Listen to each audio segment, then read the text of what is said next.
también van a haber exposiciones de su parte, ¿no? Entonces, por favor, Juan Diego, si me puedes ayudar con la grabación. Sí, doctor. Ya voy a empezar a grabar desde Por ahora. favor. Por favor, sí. Bueno, a merced del tiempo, les voy a pedir, por favor, que me pongan en el chat, que me pongan presente, y después yo voy a revisar la asistencia, ¿no? Para no demorarnos más, porque yo también tengo un poco el tiempo un poco apretado el día de hoy. Y si les llamo a todos, pues vamos a hablar un poquito más, ¿no? Entonces, por favor, van poniendo. Ahorita solamente veo 45 personas, ya faltan 6 personas. Bueno, espero que durante el resto de la clase se vayan ingresando, ¿no? Acuérdense que la asistencia es importante, ¿no? Sobre todo para el momento de los exámenes, ¿ya? Muy bien, chicos. Entonces, bueno, siempre la parte de un curso, una especialidad quirúrgica, tiene mucha base en lo que es, bueno, es fundamental, ¿no? La base anatómica, ¿no? Entonces, esos son los temas que vamos a empezar, ¿no? De la parte de especialidad del curso, que es de cirugía de tórax y cardiovascular, pues vamos a comenzar hablando sobre lo que es la anatomía quirúrgica, ¿no? Anatomía quirúrgica torácica, ¿no? Pulmonar, obviamente, mediastinal, cardíaca y vascular, ¿no? Entonces yo les voy a hablar el día de hoy acerca de lo que sería anatomía quirúrgica torácica y pulmonar, ¿no? Es fundamental tener el conocimiento de la anatomía, ¿no? Como cirujanos bueno, que cirujano que soy y como intento que ustedes también fijen esos conceptos.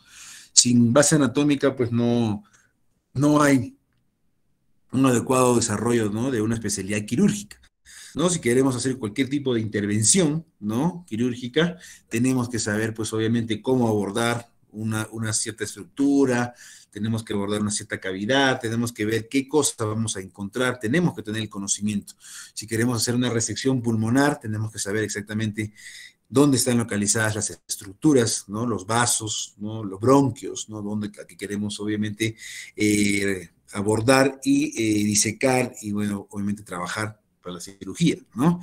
Igualmente, en cirugía cardíaca, fundamental también, o sea, tenemos que saber dónde están las estructuras cardíacas, ¿no? Relacionadas en el espacio, ¿no? Relacionadas dentro de las mismas cavidades para poder evitar lesiones de algunas estructuras que obviamente no se deben tocar. La parte vascular igualmente, cuando queremos hacer una fístula arteriovenosa, tenemos que saber dónde está una vena, dónde está una arteria. Cuando queremos, por ejemplo, hacer una cirugía de un bypass, igualmente tenemos que saber dónde localizar pues una arteria, ¿no? Una arteria, ¿no? Por dónde pasa, porque no vamos a estar pues buscando así como quien dice en medio de la nada, ¿no? Tenemos que saber, igualmente parte venosa, que es muy frecuente en nuestro medio, la parte de varices, ¿no? La parte de insuficiencia venosa, tenemos que saber dónde voy a ir a disecar tal vena, ¿no? A nivel del tobillo, a nivel de la pierna, a nivel de la ingle, ¿no? Y obviamente tenemos que tener todo ese conocimiento para poder, obviamente, desarrollar de la mejor manera, pues, una, una intervención quirúrgica, ¿no? Entonces, eso constituye todo lo que sería la anatomía quirúrgica, ¿no? O sea, ustedes ya han llevado anatomía, me imagino, ¿no? Hace algunos semestres, ¿no? Han hecho anatomía pura y eres un poco ahora la anatomía un poco más aplicada, anatomía del tema más quirúrgico, ¿no? Entonces, eso es lo que vamos a desarrollar el día de hoy, ¿no? Voy a comenzar a pasarles algunas diapositivas, les iré explicando algunos tópicos con algunos gráficos, algunas, eh, ¿no? Algunas medidas audiovisuales. Y ustedes, por favor, siempre atentos y cualquier cosa, si tienen alguna duda, alguna pregunta, por favor, no duden en interrumpir y hacer la pregunta, o si no, al final de la clase podemos también discutir un poco de algunas cosas que no han quedado claras. ¿Ya? Muy bien, entonces voy a presentar. A ver, un ratito, por favor, denme unos minutos. Ya lo había abierto. ¿Qué pasó esto? Mm, un ratito, por favor.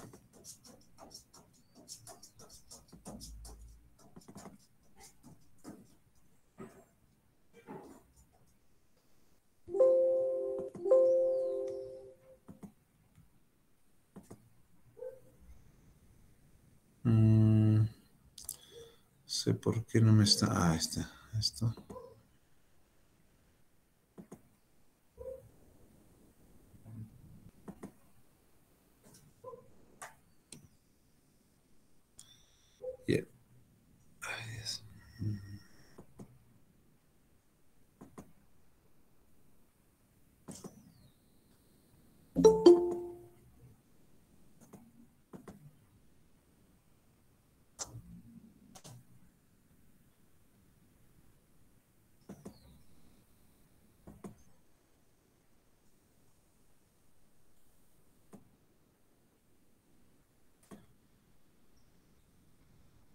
A ver.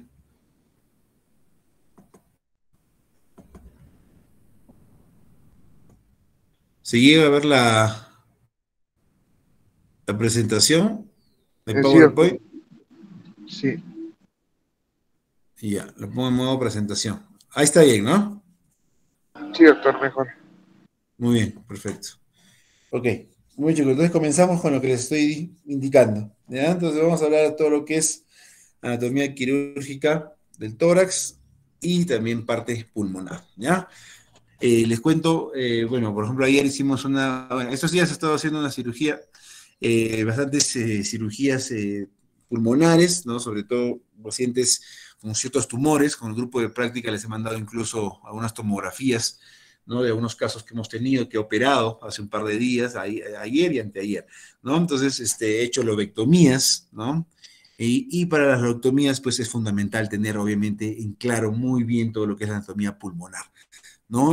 La segmentación broncopulmonar, que es básica, ¿no? Porque como vamos a ver más adelante, el segmento pulmonar es la unidad quirúrgica, ¿no? Del pulmón, y tenemos que tener exactamente cómo, ¿no? O sea, dónde está localizado, cuáles son los segmentos para poder hacer una intervención quirúrgica, ¿no? Sobre todo en pacientes con neoplasias malignas es importante, ¿no? Y también conocer tanto la parte pulmonar y tanto la parte también de la circulación linfática, ¿no? Porque es importante también para poder estadificar, ¿no? Intraoperatoriamente también tener conocimiento de los ganglios, ¿no? Que hay en la cavidad torácica, porque según eso, obviamente, hacemos una estadificación, como me imagino ya saben, y como también lo vamos a tocar cuando hagamos el tema de neoplasias, ¿no? Entonces, es fundamental. La anatomía está metido siempre en todo, sobre todo si somos cirujanos, ¿no? En este caso, cirujanos monotorácicos, pulmonares, y tenemos que tener un adecuado conocimiento, ¿ya? Muy bien.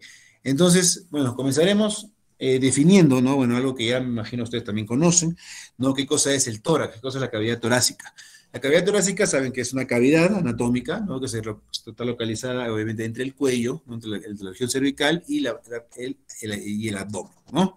Contiene grandes vasos, ¿no? Contiene el corazón y contiene los pulmones, ¿no? O sea, es una cavidad que contiene, pues, estructuras vitales, ¿no? Para la vida, y justamente también por ese motivo es que tiene alta protección, ¿no? Tenemos la caja torácica dada por toda la estructura ósea, esternón, costillas y columna vertebral atrás, perdón, ¿no? Entonces que da una protección bastante importante, ¿no? Porque justamente porque está alojado pues órganos vitales, ¿no? Y los traumas, imagínense que no hubiera toda esa caja torácica que nos protege, pues seríamos muy sensibles a los traumas con consecuencias incluso hasta fatales, ¿no?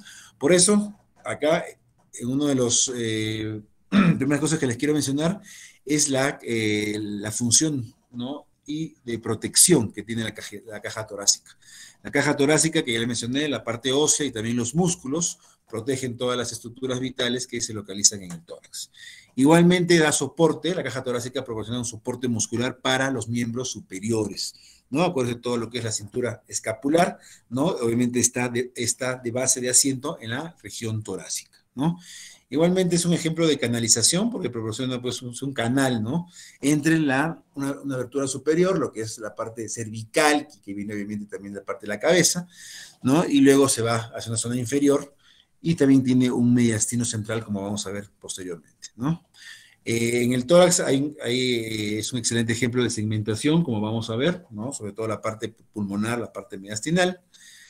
Una de las funciones importantes, ¿no? O dos de las funciones importantes que tiene la caja torácica es la función de respiración y el bombeo de sangre, ¿no? En la respiración, siempre tener en cuenta que el diafragma, que es el músculo pues, principal de la respiración, y los músculos intercostales son esenciales, ¿no? Para todo el movimiento respiratorio, para la expansión de toda la cavidad torácica y por consiguiente de los pulmones, ¿no? Y obviamente ese proceso de respiración facilita pues la entrada de aire en los pulmones y obviamente la hematosis y todo lo que ya conocemos, ¿no? Es fundamental el tórax, la caja torácica para la función respiratoria. Por eso cuando hay algún daño, ¿no? en la cavidad, en la caja torácica, no tanto parte ósea como parte muscular, pues puede haber alteraciones en la respiración.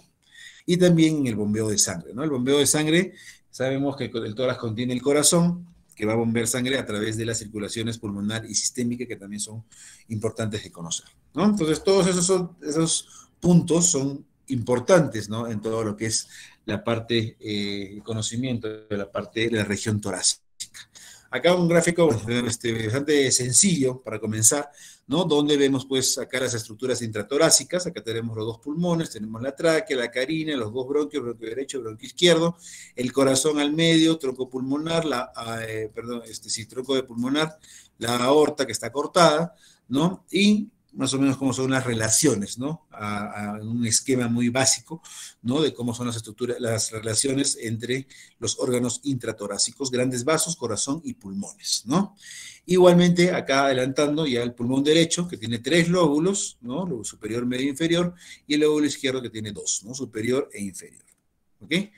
Y acá vemos la parte del mediastino, ¿no? Entonces, sabemos que el mediastino es una cavidad alojada dentro de la cavidad torácica que generalmente se encuentra entre ambas cavidades pleurales, ¿no?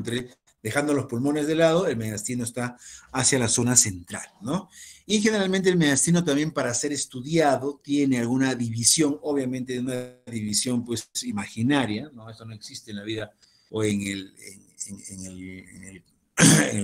el cuerpo humano, no, sino está una división para poder tener una mejor, se podría decir, forma de estudiar el mediastino, ¿no? Entonces, acá, por ejemplo, hay una línea imaginaria que pasa por el ángulo de Lewis, o ángulo esternal, ¿no? Que sabemos que es la unión entre el manubrio y el cuerpo del esternón, a este nivel más o menos, ¿no? Que divide el mediastino en mediastino superior y mediastino inferior, ¿no? Y luego el mediastino inferior también ya se divide, ¿no? En mediastino anterior, mediastino medio y mediastino posterior.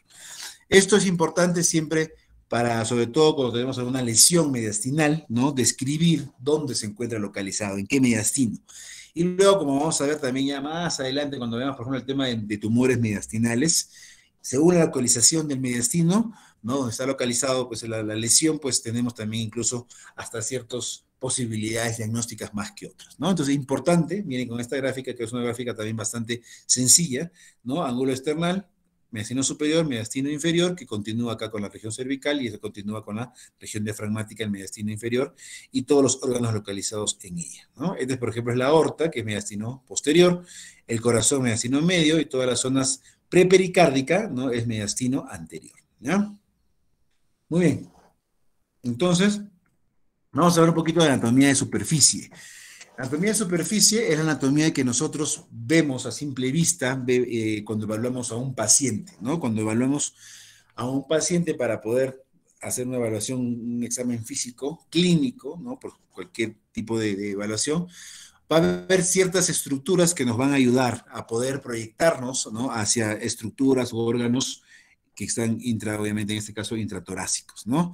Es importante conocer la anatomía de superficie porque son puntos de referencia, son puntos de reparo para poder localizar, como yo vuelvo a repetir, estructuras internas, ¿no? Y hacer algunos procedimientos, ¿no? Por ejemplo, acá, la primera, ¿no? La escotadura yugular, que es más o menos a nivel de la segunda vértebra torácica, es la parte superior del manubrio, es la parte que todos nos palpamos, ¿no? Tenemos nuestro esternón, y la escotadura supraesternal o yugular la tenemos ahí, ¿no? O sea, encima de la parte ósea, ¿no? Por ejemplo, cuando queremos hacer una traqueostomía, ¿no? Ahí en esa zona entramos, ¿no? Abordamos la tráquea, ¿no? Entonces es importante conocer, ¿no? Como les vuelvo a repetir, siempre las estructuras para poder tener puntos de referencia, ¿no? Y justamente hablando de esto, la escotadura yugular supraesternal, que está a nivel de la segunda vértebra torácica, es la parte superior del manubrio, y es el punto medio entre articulación de las dos clavículas, ¿no? A ese nivel palpamos la tráquea y, por ejemplo, es un punto de reparo para hacer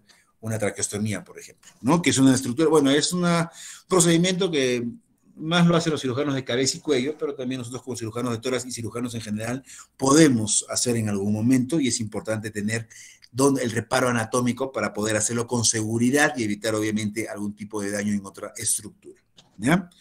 Muy bien, otro punto importante para tener en cuenta, ya les había mencionado hace un ratito, es el ángulo de Lewis, ¿no? Ángulo de Lewis o ángulo external.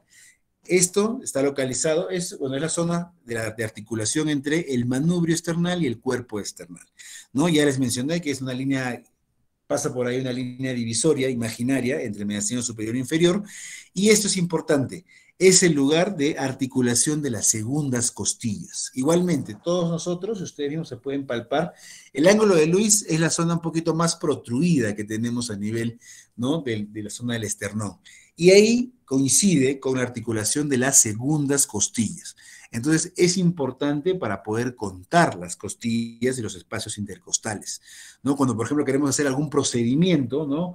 Hacer un procedimiento a nivel de segundo o tercer espacio intercostal, colocar un dren, hay drenes pleurales que se colocan, por ejemplo, en la zona superior, ¿no? O hacer, o alguna lesión que queramos abordar, o cuando hacemos una cirugía igualmente, sabemos que la segunda costilla está a nivel del ángulo de Lewis y ahí fácilmente para poder contar hacia abajo, ¿ya? Eso es importante tener siempre en cuenta.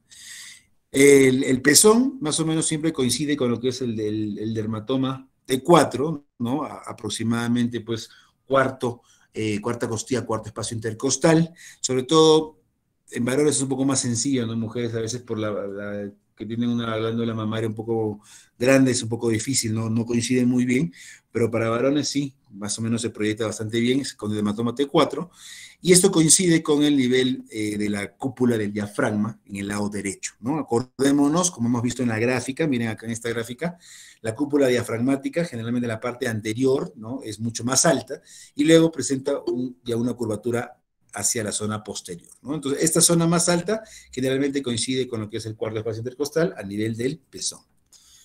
¿Ok?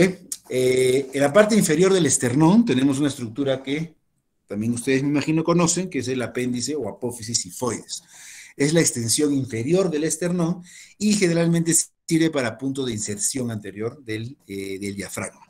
Es importante, por ejemplo, cuando queremos hacer algunas cirugías, abordajes de la cavidad pericárdica sin querer hacer una esternotomía, por ejemplo, para hacer ventanas pericárdicas, para mí el punto de referencia es el apéndice o apófisis sifoides, ¿no? Porque hago una incisión supra e infrasifoidea, ¿no? Para poder abordar la cavidad pericárdica sin tener que hacer una sección del esterno, ¿no? Entonces es importante también tener la estructura del sifoides como referencia para procedimientos. Para hacer pericardiocentesis, por ejemplo, tenemos un ángulo importante que es el ángulo sifocostal izquierdo, ¿no? O punto del Larrey se llama, donde podemos hacer una punción de la cavidad pericárdica, ¿no? Y donde se hace generalmente las pericardiocentesis evacuatorias, ¿no? Entonces, esas estructuras siempre son importantes conocerlas, son importantísimas, yo diría, ¿no? Porque tenemos referencia para hacer abordajes y realización de procedimientos. Muy bien. Ahora, igualmente en el tórax también tenemos ciertas líneas que también nos ayudan para orientación, para ubicarnos topográficamente en el tórax, para poder tener idea de dónde están ciertas lesiones y también proyectarnos a hacer procedimientos. Ahora, justamente con el grupo de práctica, ¿no? Y con todos creo que lo vamos a hacer, estamos viendo el tema de las toracocentesis, por ejemplo, ¿no? Entonces, las toracocentesis todavía no lo hemos hecho, ¿no? Pero les voy a ya explicar que tienen puntos de referencia, ¿no? Para poder realizarlas, y esto va en función de las líneas que tenemos que conocer, ¿no? Entonces, una línea para conocer inicialmente es la línea medio clavicular, ¿no? Sabemos que ahorita en un gráfico les voy a explicar mejor, ¿no? Es mucho mejor entenderlo en gráficas. La línea medio clavicular, la línea axilar anterior y las tres líneas axilares, ¿no? La anterior, la media, la posterior, ¿no? La línea escapular que va por la parte posterior y la línea vertebral media o línea media posterior, ¿no? Acá tenemos las líneas, ¿no? Miren acá, es la parte anterior del tórax, las clavículas, ¿no? Importante, en el punto de referencia de las clavículas, pueden tener el punto de referencia el esternón, reborde costal, ¿no? Entonces, la línea medio clavicular es esta de acá, ¿no? La número 2, más o menos coincide al punto medio de la clavícula y es una línea vertical, ¿no? Que tenemos, ¿no? En forma supuestamente paralela al eje vertical del cuerpo, ¿no? Línea medio clavicular, ¿no? En ambos lados, obviamente, porque puede haber. La línea axilar anterior, que coincide con el borde anterior de la axila, que es ya un poco la zona lateral que tenemos acá, ¿ok?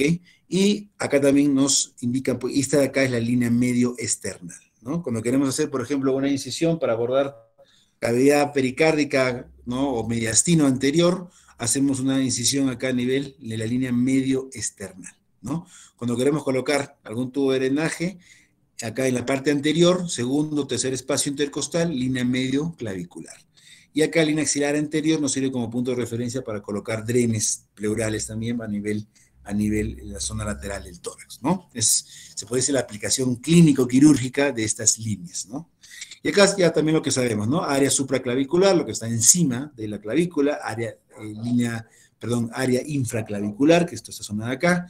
Esto es el área mamaria, ¿no? Acá al medio, y este es ya el hipocondrio que forma parte del abdomen, ¿no? Entonces, es de habitar conocimiento tener este conocimiento, perdón, de las líneas, ¿no? Acá en una foto de una persona, vemos acá el esternón, ¿no? La zona del esternón, acá los pezones, y acá tenemos la escotadura yugular o supraesternal, lo que les decía al inicio, ¿no? Está acá el esternón, justo en la parte superior del esternón, tenemos la escotadura, acá hacemos las traqueostomías, abordamos las tráqueas. El ángulo esternal o ángulo de Lewis a nivel que coincide con lo que es la articulación manubrio-esternal y la inserción de las segundas, articulación, mejor dicho, de las segundas costillas. Pezón con cuarto espacio intercostal y articulación sifoesternal, acá tenemos el esternón, el sifoides, ¿no? Acá el reborde costal, esto ya es parte del abdomen, y por ejemplo le decía, en este punto izquierdo, acá en este ángulo podemos hacer una inserción de una aguja para realizar, por ejemplo, una pericardiocentesis, ¿no?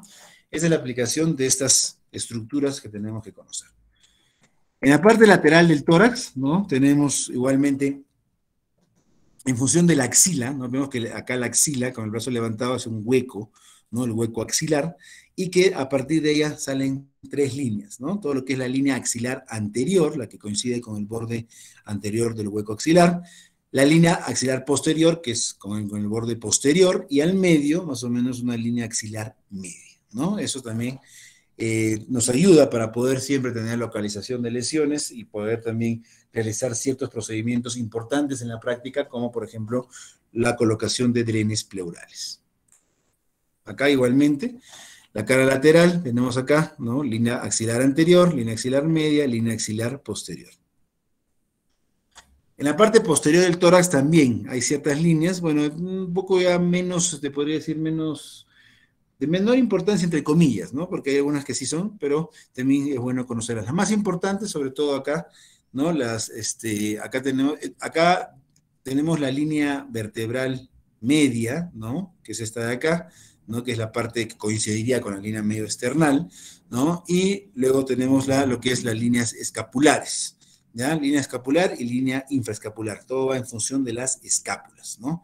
Y en esta área, ¿no? En esta área generalmente infraescapular, ¿no? Es donde realizamos, por ejemplo, procedimientos como una toracocentesis, ¿no? Acá hay que tener generalmente, ¿no? Lo que es el punto de referencia de las escápulas, ¿no? Y las líneas que nacen encima de ella y también abajo de ella. Ok, muy bien, entonces teniendo más o menos ese conocimiento, acá vemos una orientación de cómo en función a las costillas podemos tener cierta orientación en anatomía de superficie y también parte interna de tórax, ¿no? Por ejemplo, miren, acá está el esternón, acá a este nivel las segundas costillas, ¿no? Las segundas costillas se insertan y a partir de acá contamos los espacios. El pezón, cuarto espacio intercostal, y ahí, por ejemplo, está el diafragma, la curvatura anterior del diafragma, ¿no? O sea, por ejemplo, si queremos hacer un abordaje y queremos todavía encontrar pulmón, ¿no? En la parte anterior, tenemos que hacerlo en el tercer o cuarto espacio intercostal. Si hacemos más abajo, ya no vamos a encontrar pulmón, vamos a encontrar ya hígado, en la parte anterior me refiero, ¿no? Cuando hacemos lateral y posterior, sí, porque ya la proyección del diafragma y de la cavidad pleural es distinta, ¿no? Como vamos a ver en este siguiente gráfico, ¿no? Entonces es más o menos para que vean cuál es la relación de las costillas, ¿no? Y de las vértebras en relación a las estructuras intratorácicas, sobre todo acá en la estructura pleurales y pulmonares, ¿no? Entonces acá miren la parte posterior, ¿no? Acá vemos las escápulas, vemos la columna vertebral, ¿no? Las dos escápulas, y miren, acá los espacios sí son mucho, la cavidad pleural se proyecta mucho más acá en la región posterior, ¿no? Por eso, por ejemplo, las punciones, las toracocentesis, se realizan en la parte posterior del tórax, ¿no? Porque acá, miren, este borde azulito es la cavidad pleural, es la pleura, y el pulmón más o menos se extiende hasta esta zona, casi dos espacios intercostales por arriba, Cuando es un pulmón que no está en movimiento. Cuando hay una expansión, o sea, cuando una respiración, el pulmón baja, ¿no? Obviamente hasta la cavidad pleural. Más o menos va, como ven, hasta el casi 11º espacio intercostal en la parte posterior. Cuando hay un derrame pleural, ¿no? O sea, se llena todo esto, ¿no? Y obviamente uno tranquilamente acá a nivel, generalmente, ¿no? Es 9º espacio intercostal donde hace uno la punción, 9º o 10º, dependiendo del volumen que tengamos, ¿no? Tranquilamente podemos entrar a la zona donde hay líquido, ¿no? Y no tenemos ninguna complicación de punción, por ejemplo, inadvertida del pulmón, ¿no? Entonces es importante que conozcan esto, que la cavidad pleural no es uniforme, ¿no? En la parte anterior, lateral y la parte posterior, ¿no? Miren acá, bien alto, ¿no? Es hacia la zona anterior, llegando solamente hasta el espacio intercostal, y en la parte posterior, pues sí, una parte se proyecta hasta casi el 11º espacio intercostal. Siempre, todo procedimiento, todo lo hacemos en relación a los espacios intercostales. Cuando, por ejemplo, tengo una lesión en el tórax, le digo, bueno, tal lesión en tal lado, ¿no? A nivel de, por ejemplo, de 6º espacio intercostal, línea axilar media, ¿no? Entonces ya sabemos dónde es, ¿no? O igualmente, vamos a hacer un procedimiento, ya lo hacemos más o menos igual, ¿no? En tal espacio intercostal, a la altura de tal línea axilar, o tal línea medioclavicular, o línea infraescapular, ¿no? Entonces ya tenemos idea de dónde, ¿no? Cuando hablamos todos ya el mismo idioma, en función a la anatomía, pues, de superficie proyectada a la anatomía interna de la caja torácica. Esa es en la parte lateral, igualmente, ¿no? Paciente en decúbito dorsal, con el brazo estirado, por ejemplo, y cómo se proyectan las costillas, ¿no? Acá, por ejemplo, igualmente vemos, miren, 4º espacio intercostal, 5º espacio intercostal acá, ¿no? Que se proyecta más o menos la pleura en la parte lateral. Por ejemplo, cuando colocamos un DREM pleural, lo hacemos a nivel de 5º espacio intercostal hacia la zona superior. Entramos por acá hacia arriba, ¿no? Y todavía acá, en la parte lateral, se continúa la pleura, ¿no? Miren a la pleura, esto es la pleura, ¿no? Y bueno, el pulmón también se está proyectando más o menos en esta forma, ¿no? Entonces, es de vital conocimiento tener la proyección de todas esas líneas y estructuras y espacios intercostales para proyectarlos con los órganos internos del tórax. Muy bien, hablaremos un poquito ahora de lo que es la pared torácica, ¿no? Y vamos a avanzar, a desarrollar un poco lo que es la caja torácica, igualmente lo que es la parte ósea, ¿no? La parte ósea de la caja torácica básicamente incluye todo lo que es las vértebras torácicas, el esternón en la línea media, que ya sabemos es un hueso bastante duro, ¿no? Es un hueso que está en la región anterior del tórax y que sirve pues de protección principal para cualquier tipo de lesión, ¿no? Y en el cual se van a insertar pues casi la mayoría de costillas, ¿no? De costillas, y la columna vertebral de la parte posterior también se articulan pues las costillas, pero en la parte posterior, ¿no? Al final llega siendo pues una caja, ¿no? Vértebras torácicas, esternón en la línea media anterior y los 12 pares de costillas, ¿no? Que tienen casi todas, ¿no? Las 10 primeras tienen pues una cabeza, un cuello, un tubérculo y un cuerpo.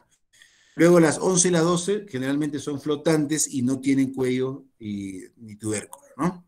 Porque no se llegan a articular tampoco al esternón, son justamente como se me lo dice, las costillas flotantes. Estructuras importantes también son los cartílagos costales, que son las estructuras que se articulan con el esternón, porque la costilla tiene una parte ósea y luego hacia la parte anterior tiene cartílago, ¿ya? Entonces esos cartílagos son los que se van a articular al esternón, no es el hueso directamente, como vamos a ver ahora en una gráfica. Y generalmente toda esta parte ósea proporciona pues todo el soporte, el andamio para la inserción de todos los músculos de la pared torácica y toda la cintura escapular, ¿no? Incluyendo clavícula, escápula, y donde se fija todo el miembro superior, ¿no? Al nivel de la articulación de los hombros. ¿Ok? Voy acá, por ejemplo, lo que les decía, ¿no? Acá tenemos el esternón, acá está el manubrio, ¿no? Acá tenemos el cuerpo esternal, el cifoides, ¿ya? Acá articulado las clavículas, ¿no? Y acá comienzan las primeras costillas, ¿no?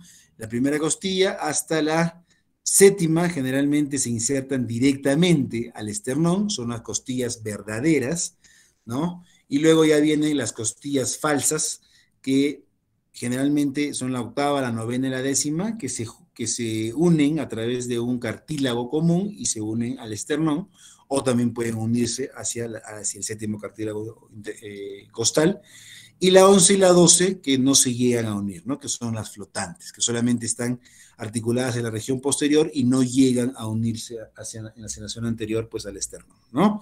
Eso ya me imagino que lo conocen, ¿no? Desde que han llevado anatomía, ¿no? Son 12 pares de costillas, son 7 verdaderas. ¿Por qué verdaderas? Porque se insertan, se articulan directamente hacia el esternón. Las falsas, de la octava a la décima, que lo hacen a través de un cartílago común, ¿no? Y la 11 y la 12, que son las flotantes, ¿no? Que no llegan a articularse, pues, a la región esternal. ¿Ok? El esternón, igual con su escotadura yugular, ya lo vamos a repetir acá, ¿no? En la parte superior del manubrio esternal. El manubrio, acá el ángulo de Lewis, ¿ve? Que coincide con las segundas costillas. El cuerpo, apófisis y foides, ¿no? Son las estructuras o partes del esternón. Y la escápula en la parte posterior igualmente también tiene sus partes, ¿no? Lo que es la parte acromial o acromio, apófisis coracoides, ¿no? La cavidad glenoidea donde se inserta o se articula, mejor dicho, el húmero, la articulación del hombro, ¿no? El cuello de la escápula, la escotadura y la fosa subescapular, y la clavícula también igualmente hay una articulación, ¿no? Todo lo que es clavículo escapular, ¿no? Donde da todo esto el soporte para el miembro superior. ¿Ok? Entonces, esa es la parte posterior, ¿no? Vemos acá la columna vertebral, las vértebras, ¿ok? Desde la primera también hasta las 12 vértebras torácicas, ¿ok? Y acá la escápula también, ¿no? Vemos con las regiones posteriores de la escápula, ¿no? Acuérdense que la espina nos da dos fosas, ¿no? La fosa supraespinosa y la fosa infraespinosa. Acá está el acromion, que llega a ser la zona de articulación con la clavícula. Igualmente, acá tenemos las costillas con sus partes, ¿no? Que tenemos pues una cabeza de la costilla, un cuello, ¿no? Un tubérculo, ¿no? Acá viene la parte del ángulo y luego el cuerpo que se va proyectando hacia la zona anterior. Y acá miren, ¿no? Esto es hueso, y esto es cartílago, ¿no? Son los cartílagos costales que están con una coloración más clara. Esto se ve generalmente en pacientes pediátricos, en niños, por ejemplo, cuando tenemos casos de deformidades de pared torácica, pectum excavatum, pectum carinatum, ¿no? Sea simétrico, asimétrico. Cuando hacemos la cirugía, ¿no? Generalmente la cirugía consiste en resecar los cartílagos costales, ¿no? Se hace lo que se llama una condrectomía costal, ¿no? O sea, retirar los cartílagos que vemos acá en la parte anterior, que están deformados generalmente protruidos hacia afuera o hundidos, ¿no? Entonces, y en los niños es bastante sencillo, ¿no? Porque estos cartílagos son suaves, pues, ¿no? Son una consistencia bastante suave que con el bisturí nomás los podemos cortar. Conforme uno va avanzando en edad, estos cartílagos se van osificando, ¿no? Y cada vez es más difícil. Por eso, la resolución quirúrgica de las deformidades, por ejemplo, de pared torácica, se hacen idealmente entre los 10 a 15 años, ¿no? Porque ya personas ya mucho de más edad, pues esto acá ya no hay mucho cartílago, sino hay más parte ósea, es más complicado, más sangrante, ¿no? Y puede haber más, obviamente, más complicaciones intra y posoperatorias, ¿no? Eso para tener pues una aplicación, se podría decir, clínico-quirúrgica de todo este tema de acá. La parte posterior, y acá vamos a ver un poco más, revisar la costilla, ¿no? Que tenemos acá, miren con sus partes, la parte de la cabeza, cuello, el tubérculo, ¿no? El ángulo y el cuerpo, ¿no? Igualmente acá, estas acá son las carillas articulares a nivel de la cabeza y el cuello para el cuerpo vertebral, para las vértebras, y acá viene la zona anterior, ¿no? Donde acá viene el cartílago costal y se une al externo, ¿no? Acá la primera y segunda costilla son costillas, se podría decir, especiales, ¿no? Donde se insertan ciertos músculos que vemos acá, ¿no? Por ejemplo, en la primera costilla, esto estamos viendo lo de arriba, ¿no? Donde acá se inserta el músculo subclavio, acá hay surcos para la vena y arterias subclavias. Y esto, por ejemplo, es importante, siempre tenemos que tener en cuenta muy bien la primera costilla, ¿no? Cuando tenemos, por ejemplo, lesiones, como vamos a ver en trauma torácico, lesiones de primera costilla, hay que ponernos siempre alertas. ¿Por qué? Porque puede haber una lesión importante, ¿no? De vasos, ¿no? De vasos subclavios, ¿no? Porque miren la relación íntima que tiene, ¿no? La primera costilla con los vasos subclavios, ¿no? Acá está la vena y la arteria subclavia, pasan por ahí. Entonces, tenemos una lesión de costilla, una fractura, por ejemplo, mucho cuidado a que no es un paciente con mucha observación porque puede haber una lesión de estas estructuras vasculares, ¿no? Acá igualmente bueno, los escalenos y el cerrato, ¿no? Las primeras digitaciones, cómo se van dando a nivel tanto la primera y segunda costilla, ¿no? Igualmente las partes de las costillas, como vemos acá, y acá las inserciones de ciertos músculos, ¿no? A nivel superior. Y acá algo importante, importantísimo, también diría yo, para aplicación torácica, ¿no? De quirúrgica torácica, el surco costal, ¿no? El surco costal es una estructura, es como una depresión que hay en el borde inferior de la costilla, como vemos acá, ¿no? Miren, este es el surco costal, y por acá pasa el paquete vasculonervioso de la costilla, ¿no? O sea, arteria, vena y nervio intercostal. Entonces, acá la viene la aplicación, ¿no? Que ustedes me imagino también ya la conocen y con los grupos de práctica los vamos también afianzar un poco. Cuando queremos hacer un abordaje de la costilla, un procedimiento, o cuando queremos hacer una toracotomía, una cirugía, ¿por dónde abordamos la costilla? Por el borde superior, ¿no? ¿Por qué por el borde superior? Para justamente evitar el daño del paquete vasculonervioso, ¿no? Entonces, cuando hacemos una toracotomía, entramos por acá arriba, ¿no? O sea, obviamente liberamos los intercostales, todo, y entramos acá. Cuando queremos hacer una punción, una toracocentesis, también borde superior de costilla. Cuando queremos colocar un dren pleural, igualmente por el borde superior de la costilla. Nunca por el borde inferior, porque puede haber muchas posibilidades de lesionar todo lo que es el paquete vasculonervioso. Arteria, vena y nervio. ¿Ok? Muy bien, eso es algo que tenemos que tener en cuenta. Acá, por ejemplo, bueno, vemos la parte ósea external con la parte cartilaginosa, ¿no? Vemos acá, por ejemplo, el esternón, ¿no? Vemos acá todo lo que es, bueno, el ligamento interclavicular, la casa de las clavículas, todas las inserciones cartilaginosas que hay a este nivel, ¿no? Todos los cartílagos, miren, cartílagos costales. Ahí está la articulación también manubrio-esternal, que también tiene un cartílago, ¿no? ¿Ok?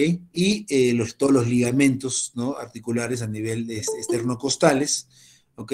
Igualmente el sifoides, con el ligamento costocifoideo, acá se inserta, por ejemplo, parte del anterior del diafragma y también los músculos rectos del abdomen, ¿no? Cuando queremos, por ejemplo, hacer un abordaje acá, por ejemplo, para abordar cavidad pericárdica, para una ventana pericárdica, tenemos que disecar muy bien, tenemos que liberar muy bien el sifoides, desinsertar los músculos, ¿no? Y podemos llegar a abordar tranquilamente acá la cavidad pericárdica, ¿no? Este es un detalle más de lo que hemos visto, ¿no? De todo lo que es la parte de la articulación costo external, ¿no? Y todas las costillas verdaderas hasta la séptima y luego ya a partir de abajo ya las falsas, ¿no? Muy bien, eso sería en lo que sería la parte ósea, no parte cartilaginosa, ya hemos visto las costillas. Y ahora un poco de los músculos, ¿no? Músculos, bueno, hay bastantes músculos a nivel de la parte anterior, de la parte lateral, de la parte posterior del tórax, pero resaltaremos los que tienen aplicación más que nada quirúrgica, ¿no? Y algo a tener muy en cuenta es la parte lateral del tórax. Cuando queremos hacer un abordaje quirúrgico del tórax, generalmente la toracotomía, el abordaje estándar, ¿no? Es por la parte lateral del tórax. El tórax lo abordamos por la parte lateral. La toracotomía estándar es la toracotomía posterolateral, ¿no? Entonces, para poder abordar y poder tener una buena visión, ¿no? Un buen campo operatorio para poder realizar cualquier tipo de cirugía en la parte posterior. Por eso el paciente, cuando colocamos a un paciente para una cirugía pulmonar, torácica, lo colocamos en decúbito lateral, ¿no? Para poder exponer toda esta zona de acá, ¿no? Si la lesión es derecha, en decúbito lateral izquierdo, para exponer esta zona, y viceversa, ¿no? Si la lesión es en el otro lado, ¿no? Y obviamente con el brazo siempre levantado para ampliar un poco esta zona. Entonces, cuando entramos, por ejemplo, a hacer una toracotomía, encontramos esto, ¿no? Entonces, y obviamente, bueno, obviamente desde la parte superficial, que viene dado por la piel, subcutáneo, y luego encontramos estos planos musculares.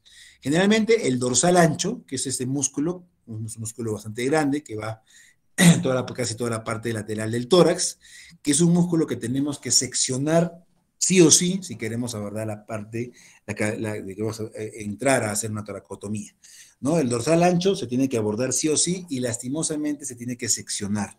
No hay forma de poder entrar haciendo una desinserción, ¿no? ¿Por qué? Porque más o menos la toracotomía se proyecta en este sentido, más o menos como están viendo en mi cursor, así. Así y se va hacia la zona de anterior formando una S itálica. Entonces, cuando uno hace el abordaje de la cavidad torácica, la parte lateral tiene que seccionar el dorsal ancho. Y luego es el primer plano muscular. Y luego cuando uno ya quiere, está entrando al segundo plano muscular, está dado por el cerrato anterior que tiene varias digitaciones. Acá sí, en el cerrato, algunas veces podemos, bueno, o seccionarlo, ¿no? Cuando es sobre todo muy, muy ancho, muy grueso, ¿no? Y en unas casos, sobre todo en los niños, se puede desinsertar, ¿no? Cuando uno desinserta un músculo, en vez de seccionarlo, provoca menos trauma para el paciente, ¿no? Tanto funcionalmente como provoca menos dolor, provoca menos sangrado y provoca también menos limitación funcional posterior, ¿no? Porque al seccionar el músculo, pues obviamente lo estamos cortando a la mitad. Pero cuando uno desinserta es mucho más fácil de recuperar la función muscular y todo, ¿no? Entonces, dependiendo del caso que tengamos, a veces podemos desinsertar el cerrato anterior, que es el segundo plano muscular, a la hora de hacer una toracotomía, por ejemplo, ¿no? Entonces, esto es importante, tenemos en cuenta. A este nivel hacemos los abordajes torácicos en la parte lateral, que son la gran mayoría de abordajes de cavidad torácica o cavidad pleural. Acá también en la parte anterior tenemos también músculos que tenemos que conocer, ¿no? Ya les mencioné los rectos que se insertan a nivel casi infracostal y también parte de la apófisis sifoides, acá tenemos el esternón, el pectoral mayor, ¿no? Que sabemos que es el músculo que cubre casi toda la parte anterior del tórax, y acá está el pectoral menor que está por abajo del pectoral mayor, ¿no? La clavícula es igualmente con las proyecciones, ¿no? Acá tenemos igualmente el cerrato anterior que viene, que este es el mismo cerrato, que viene por la parte lateral y se proyecta hacia la parte anterior, y los oblicuos, ¿no? Que ya son también parte ya llegando a ser parte abdominal. Entonces, acá, por ejemplo, es importante, cuando queremos tener abordajes anteriores del tórax, cuando queremos tener abordajes anteriores del tórax, ¿no? Perdón, disculpe. Abordajes anteriores del tórax, por ejemplo, podemos abordar a este nivel, ¿no? Nunca, yo también te les recomiendo, ¿no? Esto también yo lo aprendí desde residente, si queremos hacer un abordaje anterior del tórax, tratar de respetar el pectoral mayor. En toracotomías anteriores, entramos acá, a nivel infrapectoral. Igualmente, lo separamos al pectoral mayor o anterior, ¿no? Al pectoral mayor generalmente, ¿no? Y podemos entrar también en la cavidad torácica cuando hacemos un abordaje anterior, ¿no? Nunca transpectoral, ¿no? O sea, se ve no es pues respetar la anatomía, ¿no? Entonces, eso es importante, siempre tenemos acá en cuenta el pectoral mayor. Cuando queremos, por ejemplo, hacer abordaje, acá les digo, abordaje de la arteria axilar, por ejemplo, miren, acá también seccionamos el pectoral mayor a este nivel y luego llegamos a la zona del pectoral menor. Esto lo mandamos anteriormente y a este nivel encontramos, por ejemplo, la arteria axilar. Cuando queremos hacer, por ejemplo, un abordaje vascular, ¿no? Es importante tener el conocimiento de estos músculos para poder hallar ciertas estructuras, ¿ya? Y sin hacer daños lo menor posible, ¿no? Acá tenemos, por ejemplo, también el surco deltopectoral, que está acá el pectoral, ¿no? Y acá está perdón, el deltoides, que es este músculo que cubre el hombro, y acá del pectoral. A nivel de este surco también podemos hacer abordajes de vasculares, de vasos, ¿no? Generalmente de la vena igualmente subclavia, ¿ok? Muy bien, entonces esas son las aplicaciones que en función a la parte muscular que podemos tener. Y en la parte posterior igualmente tenemos que conocer, ¿no? Acá está la columna vertebral, está el trapecio con esta forma, el deltoides igualmente, el dorsal ancho, acá vemos que va toda la parte lateral y la parte posterior. Acá esta es estructura más superficial y esta es estructura más profunda. O sea, este es el primer plano, estos son los segundos planos. Con todos los músculos, ¿no? Acá tenemos la escápula con el supraespinoso, con el infraespinoso en las fosas correspondientes, los redondos, mayor, menor, y el cerrato, ¿no? Que también está en la parte posterior, lateral, y llega hacia la parte anterior, ¿no? Y los oblicuos, que es parte abdominal, ¿no? Entonces tenemos que tener igualmente el conocimiento de todas estas estructuras musculares. Ustedes lo van a poder revisar con mayor detenimiento, pero ya les estoy explicando más o menos la aplicación que tenemos de estos músculos a la hora de, sobre todo, de abordajes, ¿no? Y realización de procedimientos intratorácicos. Muy bien. Entonces, hemos hablado un poco de parte ósea, parte muscular. Hablamos un poco de arterias, ¿no? De la pared interna del tórax. Es importante, tenemos arterias importantes en la pared interna del tórax que tenemos que conocer, ¿no?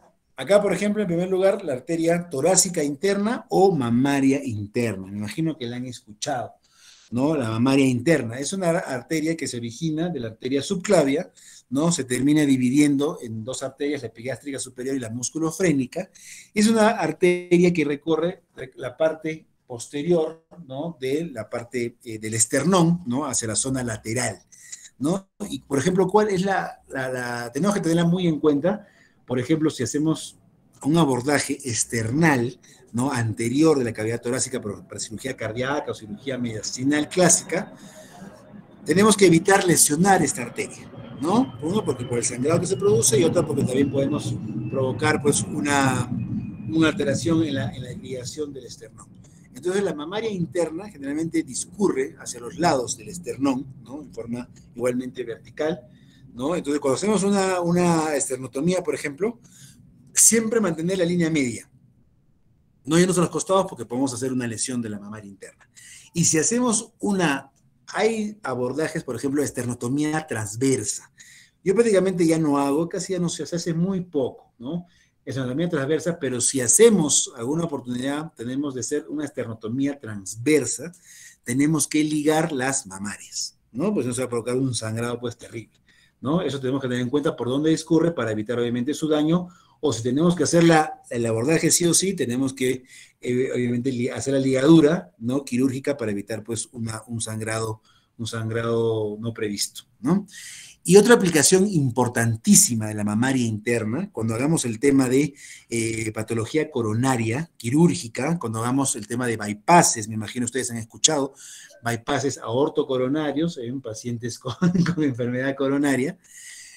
Un bypass muy importante, muy importante, es el bypass que se hace de la arteria mamaria interna a la descendente anterior, ¿no? Entonces, cuando uno, por ejemplo, para cirugía cardíaca coronaria, el cirujano tiene que abrir el esternón y tiene que disecar toda la mamaria interna a lo largo del esternón.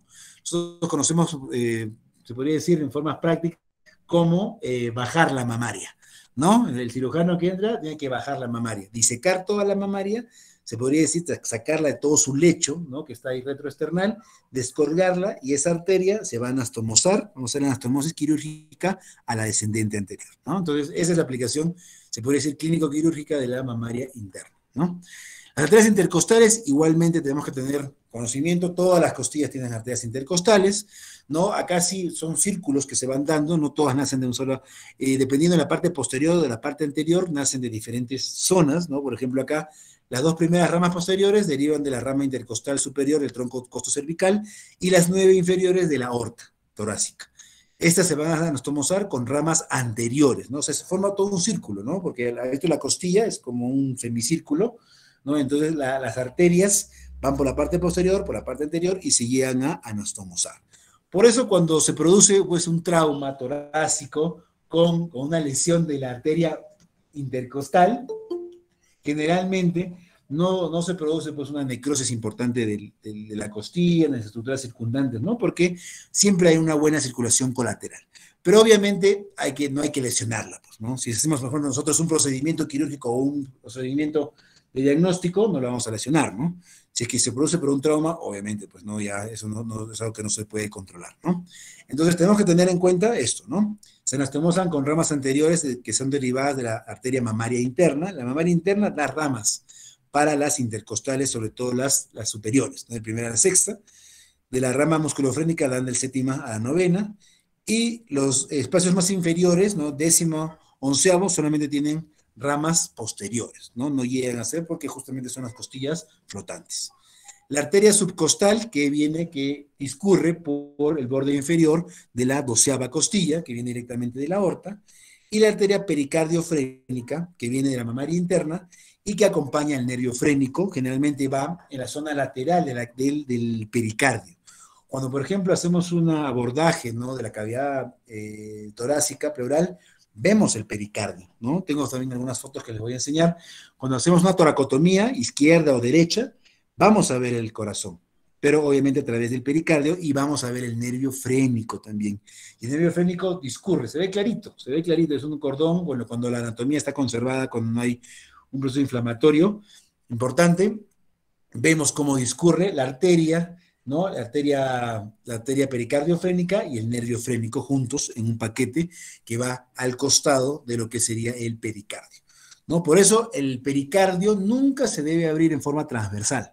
Siempre se abre en forma, se podría decir, vertical, siguiendo el eje del cuerpo para no lesionar justamente la arteria y nervio pericardiofrénicos. Ok, muy bien, entonces hablaremos un poquito más de las arterias, ¿no? A ver, vamos a ver un poquito más rápido. Acá las arterias, en el tórax tenemos múltiples anastomosis, múltiples arterias, por eso si se lesiona una arteria intercostal yo la puedo ligar tranquilamente, cuando por ejemplo hay un trauma torácico, un sangrado importante, y que alguna vez he entrado, ¿no? Muy pocas veces, pero he entrado a hacer toracotomías de urgencia, ¿no? En hemotoras masivos secundarios a traumas torácicos, y tenemos a veces arterias intercostales rotas que las ligamos. No pasa absolutamente nada porque tenemos una gran red anastomótica, ¿no? Entonces, eso es lo que tenemos que tener en cuenta, ¿no? Por eso, acá menciona, participan, muestran muchas anastomosis múltiples, ¿no?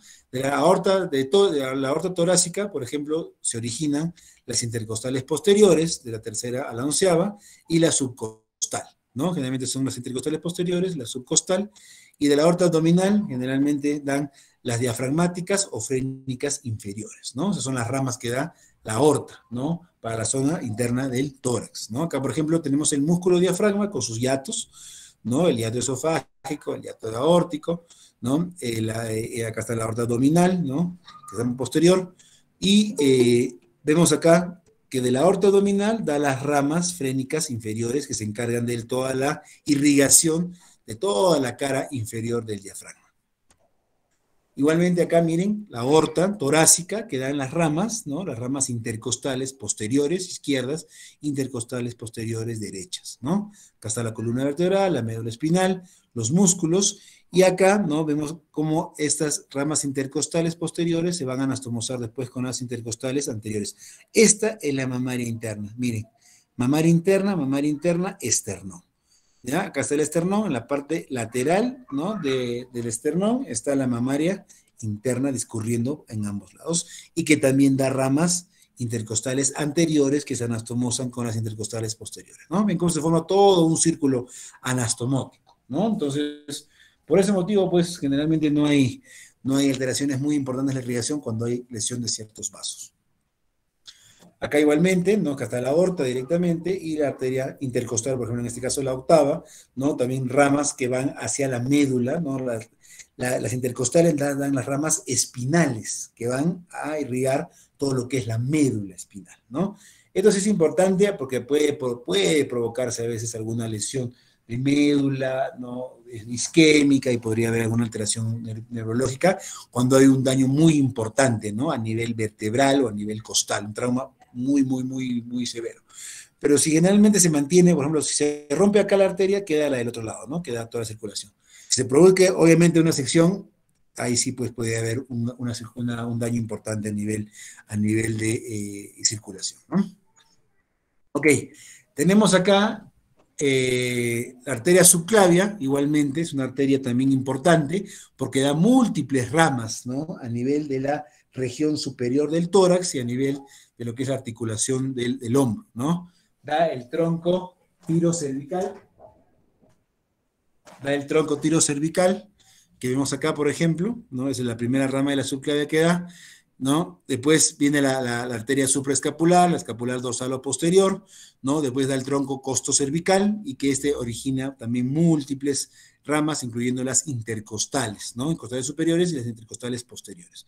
Vemos acá muchas también anastomosis, ¿no? Esta es la mamaria, ¿no? La que viene por acá, para abajo, y estas son las ramas que acabo de mencionar, que derivan de la subclavia. Por eso, incluso tengo un caso interesante en el hospital que voy a probar, no sé si lo voy a operar, tengo que ver. Hay una paciente con una que es joven, ¿no? 49 años, parece un Takayasu, ¿ya? Que tiene una obstrucción a nivel acá de la subclavia, ¿no? Pero tiene una isquemia del miembro superior afectado, que es el izquierdo, pero no es algo no es una isquemia crítica, a pesar de tener una oclusión total de la subclavia. ¿Por qué? Porque miren todas las ramas que dan, ¿no? Y que por ahí puede suplir la circulación, ¿no? Entonces, hay que valorar, hay que ver si esa circulación va a ser suficiente o si no va a ser pues un bypass, ¿no? Generalmente ya se planificará qué tipo de bypass, pero la idea, lo que les quiero transmitir ahora es que la gran circulación, ¿no? Colateral que tenemos a nivel tanto de la parte superior del tórax como la parte del hombro. Uno puede tener un vaso acá, uno lo puede ligar y no hay ningún problema en lo que es la circulación, ¿no? Entonces, es importante que tengan conocimiento de todas las ramas arteriales que hay. La mamaria interna, que también ya se había mencionado, ¿no? Que va a originar a las intercostales anteriores, de primera a la sexta. La musculofrénica y la epigástrica superior son las ramas terminales de la mamaria interna, ¿no? Ven acá viene, por ejemplo, mamaria interna, que se divide en dos.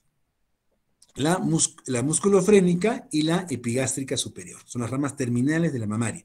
Cuando uno, por ejemplo, mira la mamaria, es de la mamaria. ¿Cómo discurre a la región lateral del esternón? Cuando uno quiere bajar la mamaria, ¿no? Quiere disecarla para hacer, por ejemplo, un bypass, como les he mencionado, tenemos que generalmente llegar casi hasta la subclavia y hasta antes de la división. Hasta acá se corta la mamaria, se liga obviamente, se liga acá y se corta para poder hacer una anastomosis a nivel cardíaco, ¿ya? La arteria pericardiofrénica, ya les mencioné también, que irriga todo lo que es el diafragma y el mediastino, ¿no? Que es esta ramita de acá, que si la proyectamos, generalmente discurre a los lados del pericardio. Acá también, igualmente, la arteria subclavia y la axilar es su continuación, ¿no? O sea, hasta acá más o menos es subclavia, ¿no? Y luego viene ya la que es la arteria axilar, ¿no? Acá primera porción, segunda porción, todo esto de acá y tercera porción, y ya se convierte en humeral o braquial, ¿no? Entonces también la arteria axilar también tiene múltiples colaterales, ¿no? Tenemos acá la arteria torácica superior, la arteria toracoacromial, la torácico lateral, la circunfleja, ¿no? La humeral anterior y la humeral posterior, hacen igual todo un círculo anastomótico a nivel de parte superior del tórax, lateral y todo lo que es la articulación del hombro. Por eso igualmente, que tenemos una lesión de alguna de estas ramas, podemos, si es que no se puede reparar, podemos ligarla, porque tenemos otras arterias que va a suplir la circulación, ¿no? Y como les comentaba hace un rato, la paciente que tengo tiene una oclusión acá a este nivel, ¿no? Pero está manteniendo su circulación por toda su red anastomótica colateral, ¿no? Entonces, es importante tener en cuenta, miren esto, ¿no? Cómo es la circulación de la parte superior del tórax y la parte superior del miembro superior, ¿no? Que son derivadas de la arteria axilar. Todas estas ramas, acá tenemos también la subescapular, nos dan pues un círculo arterial anastomótico muy importante. Acá, si nos proyectamos ya hacia la zona del abdomen, ¿cuáles son las conexiones? ¿No? Porque también hay anastomosis con la irrigación del abdomen, ¿no? Por ejemplo, vemos acá la epigástrica superior, que es rama de la mamaria interna, ¿no? Que tiene anastomosis con la epigástrica inferior, y la epigástrica superficial, que viene por la parte más superficial del abdomen, ¿no? Tenemos acá comunicaciones con la circulación ya abdominal. Eso sería en función, de acuerdo a lo que es la circulación arterial, ¿no? Y también tenemos circulación venosa, ¿no? La circulación venosa de la parte del tórax generalmente está dada por una parte muy importante por el sistema de la ácigos, ¿no? Acá vemos un esquema. Tenemos acá la vena cava inferior, tenemos la vena cava superior, que desembocan, ya sabemos, acá directamente al corazón. La vena cava superior recoge pues toda la circulación de la parte cervical y de la parte de la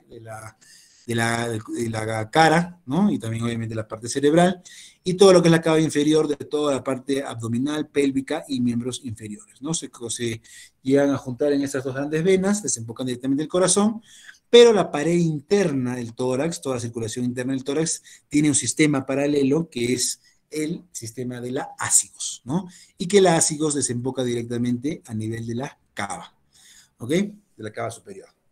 Entonces la vena ácigos mayor generalmente se va a formar por la unión de la vena lumbar ascendente y subcostal derecha, entra al tórax por el agujero aórtico, ¿no? Del diafragma, se va por la parte derecha de los cuerpos vertebrales y luego forma un callado y desemboca en la vena cava superior.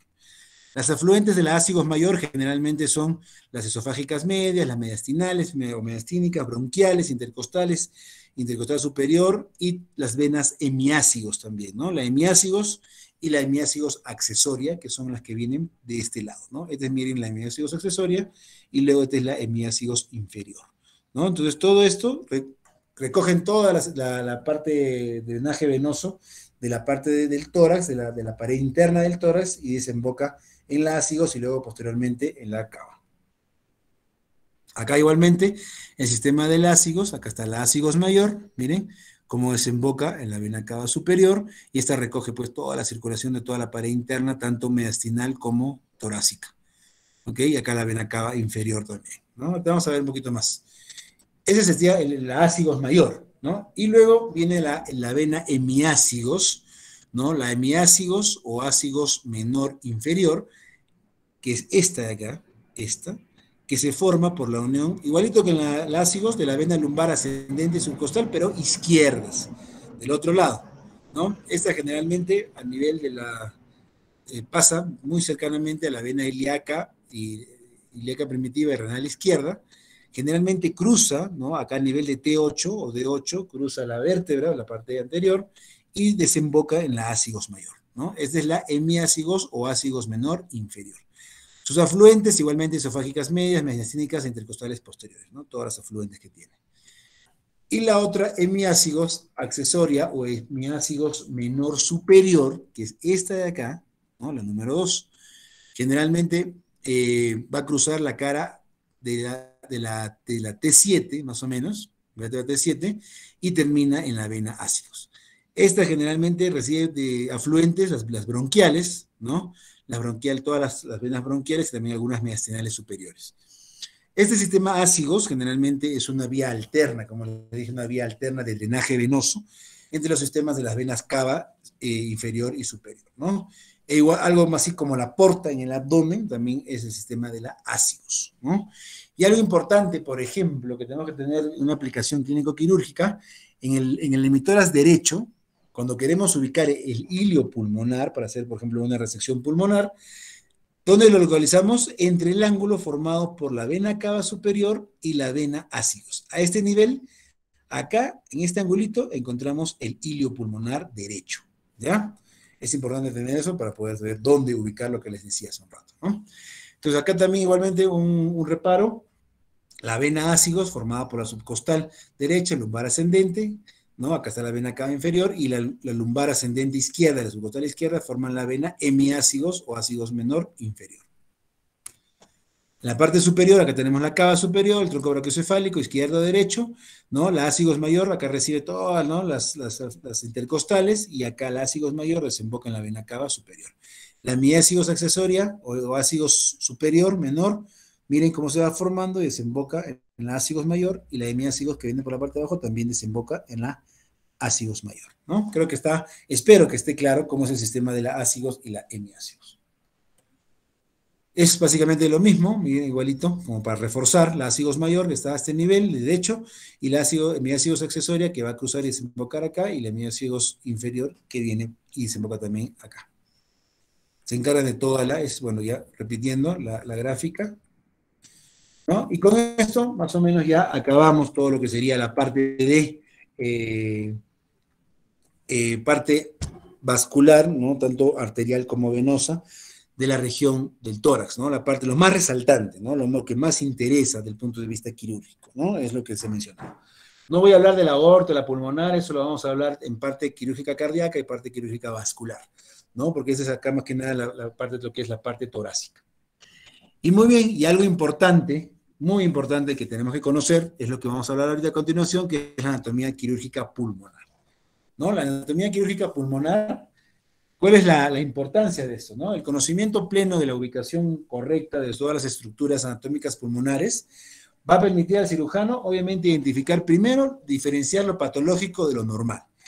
Y también nos ayuda, pues, a plantear estrategias quirúrgicas. Si yo, por ejemplo, tengo una lesión, no sé, un tumor, un quiste, ¿no? En cierto, el lóbulo segmento pulmonar, yo tengo que saber cómo abordar ese segmento pulmonar o ese lóbulo para poder, obviamente, hacer el tratamiento quirúrgico de esta lesión, ¿no? Igualmente tengo que primero conocer lo normal, tengo que saber cuál es lo normal para después distinguir lo patológico y obviamente saber pues cuál es lo que tenemos que tratar desde el punto de vista quirúrgico, ¿no? Entonces, es importante conocer la anatomía quirúrgica, bueno, anatomía pulmonar generalmente, ¿no? Entonces, los pulmones se van a situar dentro de las cavidades pleurales, cada uno, derecha e izquierda. Por si acaso, cuando uno, porque a veces me preguntan, ¿no? Y les digo a ustedes, aclarando, ¿no? Porque esa es la idea que yo les transmito un poco de la experiencia que tengo como cirujano de tórax, ¿no? Yo cuando entro a la cavidad pleural derecha, por ejemplo, solamente veo el pulmón derecho. No veo el pulmón izquierdo. Porque uno me dice, doctor, ¿y cómo está el otro pulmón? No se ve. Si uno aborda por toracotomía, ¿no? Lateral o postrolateral, como hemos visto, no, uno solamente ve el pulmón que está trabajando. Si entramos por vía anterior, ahí sí, por vía, a veces hay abordajes de los dos pulmones por vía anterior, por vía external, por ejemplo, una trasterotomía media, podemos ver los dos pulmones, si abrimos las pleuras, obviamente, pero generalmente vemos la parte anterior de los pulmones. Si tenemos una lesión posterior, no la vamos a ver y menos la vamos a poder tratar, ¿no? Entonces eso también hay que tener en cuenta para poder, generalmente las cavidades pleurales están separadas, ¿no? Las pleuras separan justamente las cavidades pleurales y separan al mediastino, ¿no? Entonces, por eso las pleuras se sitúan dentro de la cavidad pleural, ambos derecha e izquierda. Este espacio virtual, ¿no? O espacio potencial o virtual, se va a encontrar entre la pleura visceral que está íntimamente adosada al pulmón, ¿no? Y la pleura parietal, ¿no? Que eso generalmente se va a reflejar en cada pulmón y reviste la pared interna de la pared torácica, la cara superior del diafragma y todos los lados del saco pericárdico, ¿no? Del pericardio. Entonces, la pleura tiene dos hojas, ¿no? La pleura visceral y la pleura parietal, que están estrechamente pegadas, ¿no? Las dos. Tienen un espacio virtual, pero cuando hay una patología, como un derrame pleural, por ejemplo, ese espacio virtual se convierte en real. Y obviamente ya se separan ambas, ¿no? Que no deberían separar.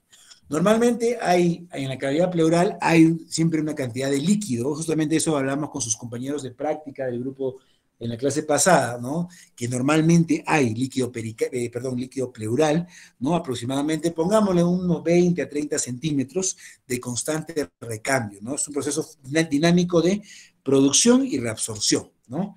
Que va a lubricar ambas pleuras, ¿no? Y generalmente reduce la fricción durante la respiración.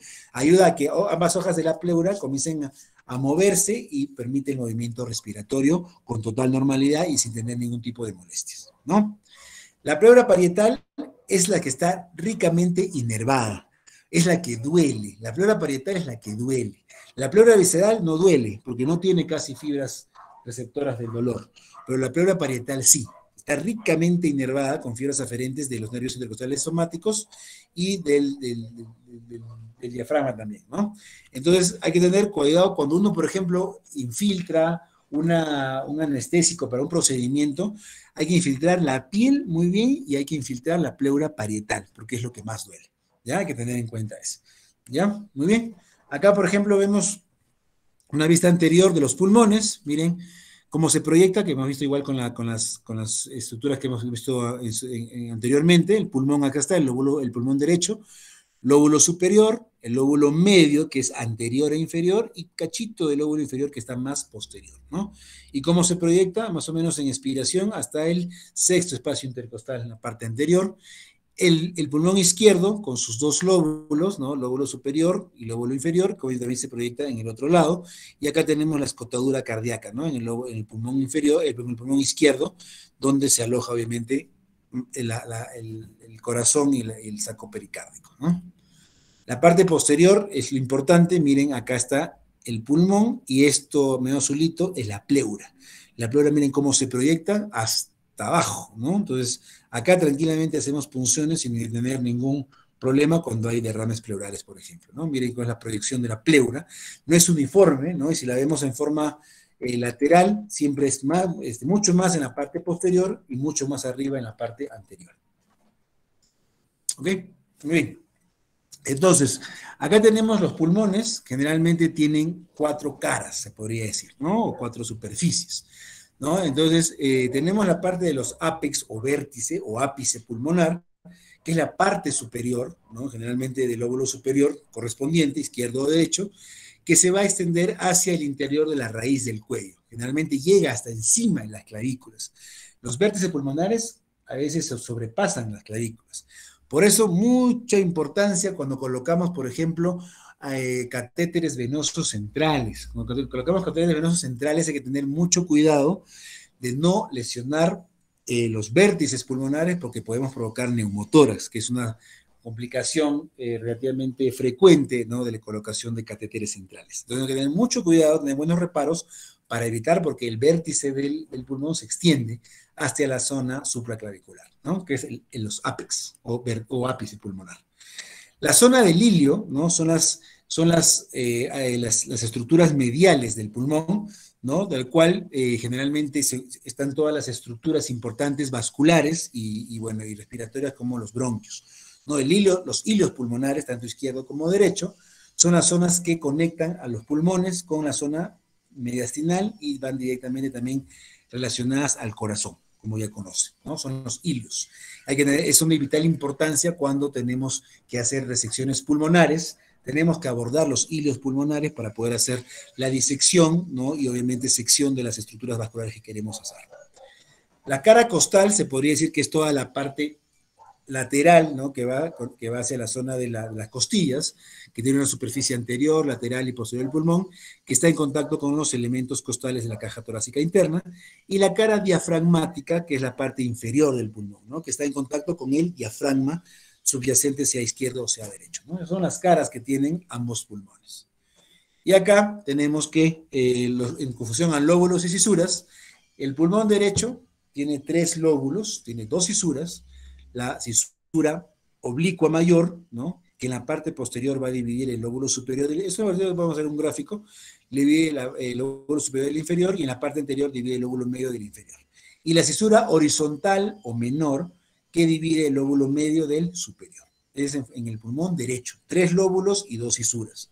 Y el pulmón izquierdo tiene 2 lóbulos, porque tiene solamente una cisura oblicua, o mayor, se podría decir, ¿no? Entonces, acá vemos, miren, pulmón derecho, ¿no? Tenemos la cisura mayor o oblicua, que es esta, que divide generalmente a nivel anterior el lóbulo medio del inferior y a nivel posterior el superior del inferior, y la cisura horizontal o menor, que divide el lóbulo superior del medio. Esta es la cara diafragmática, ¿no? El diafragma más o menos se encuentra a ese nivel. Y el pulmón izquierdo, que tiene 2 lóbulos, lóbulo superior, lóbulo inferior, este es la cisura oblicua, cisura mayor, la escotadura cardíaca, cara diafragmática, y acá como que tenemos el lóbulo de la língula, ¿no?, que es un lóbulo particular que es parte del lóbulo superior del pulmón izquierdo, ¿ya? ¿Ok? ¿Qué más? Acá igualmente las proyecciones en cuanto a las costillas, ¿no? Acá está, miren, por ejemplo, la cisura oblicua aproximadamente discurre por el 5º espacio intercostal en ambos lados. Por eso, la toracotomía estándar, acuérdense, porque esta es pregunta de examen, toracotomía estándar es a nivel del 5º espacio intercostal. Porque cuando abordamos el 5º espacio intercostal, prácticamente entramos al medio del pulmón, si valdría el término, ¿no? Entramos justo a nivel de la cisura mayor, tanto izquierda como derecha. Y podemos tener una visión total del pulmón, para arriba, para abajo, para el medio, ¿no? Y podemos hacer cualquier tipo de resección pulmonar. Cuando entramos en el 5º espacio intercostal, podemos hacerla tranquilamente. Una lobectomía, una segmentectomía, una neumonectomía, ¿no? Cualquier tipo de cirugía lo hacemos en el 5º espacio intercostal. Si queremos abordar lesiones, por ejemplo, más apicales, ¿no? Acá está el ápice de los pulmones, por ejemplo, podemos entrar en el 4º espacio, acá, ¿no? Y si queremos abordar lesiones más inferiores, diafragmáticas, o abordamos patología diafragmática, por ejemplo, hernias diafragmáticas, ¿no? Claro, generalmente hernias o ventilaciones diafragmáticas o algún tipo de lesión diafragmática, podemos entrar en el 6º espacio intercostal. Es más cómodo porque tenemos mucho más acceso hacia la zona inferior, ¿no? Podemos saber esa diferencia en cuanto, obviamente, a la patología que queremos tratar. Por eso es importante conocer todo esto. Tenemos que conocer dónde vamos a entrar, porque si no conocemos, pucha, ya entraré pues por donde sea y si por ejemplo entro en el sexto y tengo una lesión apical, me va a ser muy difícil de poder llegar a esa zona. Entonces, ¿qué voy a hacer? Tengo que sacar una costilla, ¿no? O cerrar y volver a entrar, entonces ya no es, pues, ¿no? O sea, no es. El cirujano tiene que entrar, obviamente, con el conocimiento pleno de lo que va a realizar. Y por eso el conocimiento de la anatomía es fundamental y sobre todo definir la estrategia quirúrgica, algo que como que poniendo un paréntesis a esto. El cirujano nunca puede ir, o sea, viendo qué cosa va a encontrar, ¿no? O sea, como quien dice, disculpen el término, al champazo, no. Tú como cirujano tienes que pensar, ¿no? Un día antes, 2 días antes, no sé, de acuerdo a cada quien, a su experiencia, a su práctica, ¿no? ¿Qué cosa es lo que va a hacer? Yo, por ejemplo, en mis casos que he tenido anteayer y ayer, he tenido, por ejemplo, ayer la foto, la imagen que les he mandado, te la voy a mandar a todos para que lo puedan ver, ¿no? A todo el grupo, una lesión en el lóbulo superior derecho, ¿ya? Que era, por ejemplo, una lesión más o menos a este nivel, compatible con un cáncer, ¿no? Entonces, ¿qué cosa voy a hacer? En cáncer, generalmente la indicación es realizar una lobectomía superior derecha. Entonces, si voy a hacer una lobectomía superior derecha, ya les he dicho que tengo que entrar en el quinto espacio intercostal para comenzar. Y tengo que irme al hilio pulmonar, obviamente, que ya les he dicho, ubicando entre el ángulo entre la vena cava y la vena cius. Entonces, eso, como cirujano, yo ya estoy pensando, ya voy a entrar acá, voy a ir acá y voy a hacer pues la disección, obviamente. Luego tendré que entrar a nivel de la cisura, como vamos a ver posteriormente, para encontrar las diferentes estructuras vasculares y ligarlas y realizar la cirugía que he previsto, ¿no? La otra cirugía de ayer fue una lesión en el pulmón izquierdo, en el lóbulo inferior. Igualmente era una lesión muy sugestiva de cáncer y al final salió un cáncer, ¿no? Lo mandé a estudiar a biopsia por congelación, un adenocarcinoma y tuve que hacer una lobectomía inferior izquierda. Igualmente tuve que entrar a nivel de quinto espacio intercostal porque me permite realizar, como ya les he mencionado hace un rato, todo tipo de cirugía resectiva. ¿Ya? Entonces, para eso sirve todo esto. El cirujano tiene que saber, conocer y proyectarse y definir su estrategia quirúrgica. Muy bien. Entonces, es muy frecuente, y eso sí lo vemos, y es un poquito el dolor de cabeza, ¿no? Las cisuras, lastimosamente, la gran mayoría de veces no son completas, son cisuras incompletas. ¿Qué cosa quiere decir esto? Que no hay pues una división total, ¿no? Siempre hay parénquima pulmonar que va a estar entre el óvulos medio superior o asociado a unas variantes anatómicas vasculares también, ¿no? Hay a veces cisuras accesorias que forman lóbulos accesorios que no son frecuentes, ¿no? Y generalmente las cisuras son vía de acceso para las estructuras vasculares y también los bronquios durante las resecciones lobares o segmentarias. Por eso siempre tiene que hacerse lo que se llama la cisurización. Tenemos que cisurar al pulmón. Si queremos abordar, y ahorita eso lo voy a explicar con un gráfico para que me entiendan mucho mejor. ¿Ya? En el tratamiento quirúrgico, el cirujano tiene que cisurar el pulmón para poder llegar a las estructuras vasculares, ¿no? Esto, por ejemplo, es la cisurización, ¿no? Abrimos, hay que sacar las cisuras y podemos llegar a las estructuras vasculares que están adentro, no están pues superficiales, ¿no? Entonces, es un gráfico más o menos, pero hay gráficos mucho mejores, ¿no? Entonces, para orientarnos y para que ustedes tengan el conocimiento, tenemos que saber los segmentos broncopulmonares. El segmento pulmonar es la unidad quirúrgica del pulmón, a diferencia, por ejemplo, del alveolo. El alveolo es la unidad anátomo-funcional del pulmón. Eso me imagino que lo saben por anatomía, por fisiología, ¿no? El alveolo pulmonar, porque al nivel del alveolo pulmonar se desarrolla pues la hematosis y todo eso, el intercambio gaseoso que ustedes lo conocen. Pero la unidad quirúrgica del pulmón es el segmento pulmonar. Por eso es lo mínimo indispensable que tenemos que conocer. O sea, acá les muestro, ¿no? O sea, la segmentación broncopulmonar a nivel de los dos pulmones. En el pulmón derecho, ya sabemos, tenemos 3 lóbulos: lóbulo superior, lóbulo medio, lóbulo inferior. Y tenemos 10 segmentos, ¿ya? Tenemos en el lóbulo superior, tenemos 3 segmentos, el apical, que es 1, o sea, es números, ¿no? Porque cuando uno habla, por ejemplo, el segmento 2, segmento 3, segmento 6, segmento 10, tenemos que saber qué tipo de segmento es, ¿no? ¿Qué segmento estamos refiriendo? Entonces, el lóbulo superior, eso tienen que saberlo. Yo sé que esta es memoria, pero tienen que conocerlo, tienen que memorizarlo, porque generalmente eso también es pregunta de examen, y cuando entren a cirugías pulmonares, pues voy a preguntarle sí o sí esto de los segmentos, ¿ya? Entonces, lóbulo superior tiene 3 segmentos, al apical que es el 1, el posterior que es el 2 y el anterior que es el 3. El lóbulo medio tiene 2 segmentos, el lateral, que es el 4, y el medial, que es el 5, ¿ok? Y el lóbulo inferior tiene 5 segmentos, el superior del inferior, que es el segmento 6, cuando escuchan el 6, ese es el segmento, ¿no? El superior del inferior, y vienen acá los 4 segmentos basales. El basal medial, el basal anterior, el basal lateral y el basal posterior. Basal medial es el 7, basal anterior es el 8, basal lateral es el 9 y basal posterior es el 10, ¿ya? Esos son los segmentos pulmonares en el pulmón derecho, ¿no? Los 10 segmentos. Y en el pulmón izquierdo, ya tenemos que hay 2 lóbulos, lóbulo superior, lóbulo inferior, y tenemos acá el pulmón izquierdo es un poco más pequeño, teóricamente, generalmente es un poco más pequeño que el lóbulo, que el pulmón derecho, ¿no? Y acá se fusionan algunos segmentos. Por si acaso, no los he dicho, pero también se menciona más adelante. ¿En función a qué hacemos esta segmentación broncopulmonar? En función a las arterias, a las venas o a los bronquios. Bueno, no puedo preguntarles, pero les pregunto y me respondo a mí mismo. En función a los bronquios. La segmentación broncopulmonar se da en función a los bronquios, no a las arterias ni a las venas. ¿Ya? Las arterias sí se relacionan muy íntimamente con los bronquios, como vamos a ver más adelante, y las venas sí no tienen ningún tipo de relación. Las venas son totalmente independientes, ¿no? Con los segmentos. Pero los segmentos broncopulmonares están dados por la segmentación bronquial, ¿ya? Como vamos a ver más adelante. Entonces, en el lóbulo superior izquierdo tenemos que hay 4 segmentos, ¿no? Porque se fusiona el ápico posterior. El 1 y el 2 se fusionan, y se fusiona un solo segmento que es el ápico posterior.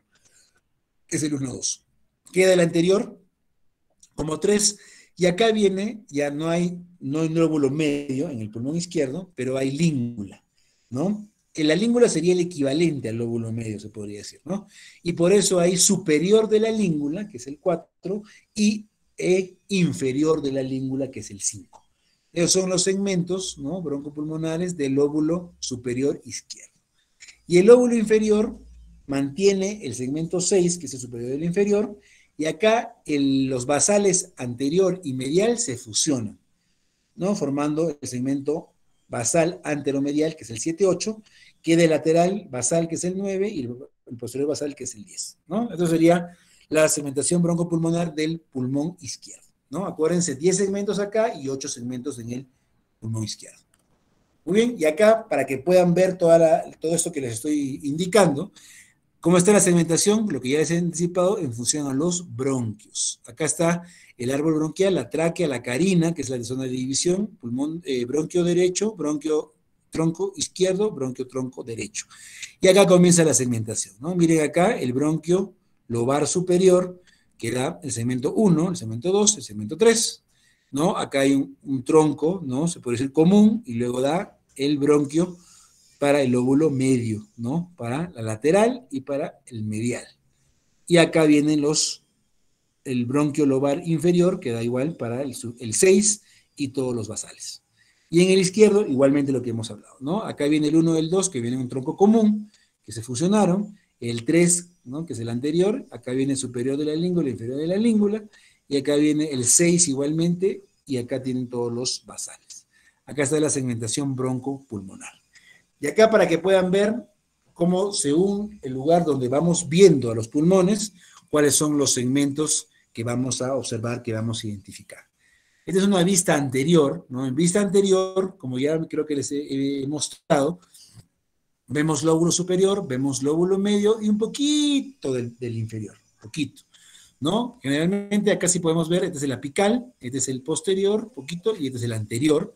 Acá tenemos el lateral, el lóbulo medio y el medial. Acuérdense, lateral es lo que está hacia afuera y medial es lo que está hacia adentro, ¿no? En función, obviamente, a la cavidad. Acá viene, acá el mediastino está acá al medio, ¿no?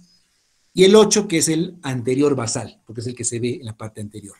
Y acá igualmente en el lado izquierdo, el 1, 2 que se han fusionado, el ápico posterior, el anterior que se ve bien, superior de la língula, inferior de la língula, porque la língula generalmente es anterior, se ven bien.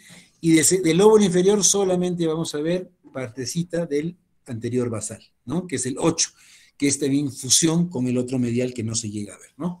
Entonces, eso es en una vista anterior. En una vista posterior, vean cómo se va a proyectar. Acá se ve, los lóbulos inferiores se ven muy bien en la vista posterior. Los lóbulos inferiores son generalmente posteriores. Por eso acá vemos muy bien el segmento 6, que son los superiores y inferiores, es como una pirámide, ¿no? El lóbulo inferior. Acá vemos parte del anterior. Acá vemos el lateral y posterior basal, ¿no?